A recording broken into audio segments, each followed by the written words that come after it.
Following the unceremonious political exits of both Jacinda Ardern and Nicola Sturgeon, Justin Trudeau is now living on borrowed time. That's according to the same person who accurately predicted both Ardern and Sturgeon would step down before they did exactly that. The SNP leader's demise proves once again that get woke, go broke goes beyond just a mere cliche. Sturgeon put herself on the same side as militant trans activists by trying to pass a law that would allow anyone to be legally treated as the opposite gender, having only lived as that gender for as little as 6 months. This even extended to men identifying as women after they'd been charged with violent offences against women, with one case in particular proving disastrous for Sturgeon. After a convicted sex offender born a biological male was sent to an all-female prison, Sturgeon then gave a car crash interview in which she still insisted that such individuals should be considered women. Are all trans women women? You haven't answered that question. Well, that's not the point that we're dealing with here. That's the question I'm asking. Trans women are women, but in the prison context, there is no automatic right for a trans woman. So there are contexts where a trans woman is not a woman?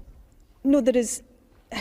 Her approval rating plummeted and now she's out. But Sturgeon still asserted her resignation was, quote, not a reaction to short-term political pressures. Yeah, big doubt. Now, the same journalist and politician who accurately called the downfall of both Ardern and Sturgeon says Justin Trudeau is next on the political chopping block. Writing in the Telegraph today, former MEP Patrick O'Flynn is calling time on Mr. Peoplekind. We like to say peoplekind, not necessarily mankind. First Jacinda Ardern, now Nicola Sturgeon, Justin Trudeau will be next. Another question now looms as a second long-serving darling of the progressive left falls by the wayside.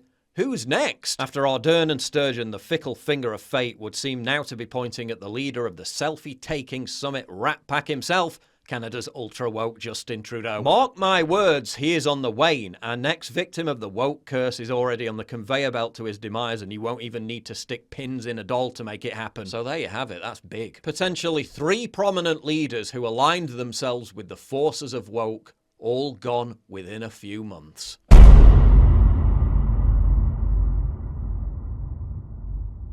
So I've had Scott Mannion on my podcast. I've been on his show, he's a mate, and he's done the hard yards with his YouTube channel. It's quality content, and its main focus is traditional restoration. He deciphers the essence of Anglo-Saxon and Anglo-American values and virtues using the myth, tradition, symbolism and lore that forged English civilization. Scott hosts talks with traditional new right thinkers, conservatives, subversives, dissidents, and analyses English verse, ritual and story to uncover what he calls lost psycho-technologies that can solve today's problems. So if that sounds like your kind of thing, we need to lift up talent on our side and get him to over 10,000 subs. So pause the video right now. Don't forget to come back to it though. Come on, it only takes a few seconds. Scroll down to the description and his pinned comment, click on his YouTube channel and subscribe. 5, 4, 3, 2, 1. Boom! That's it. Simple as. Now back to the video.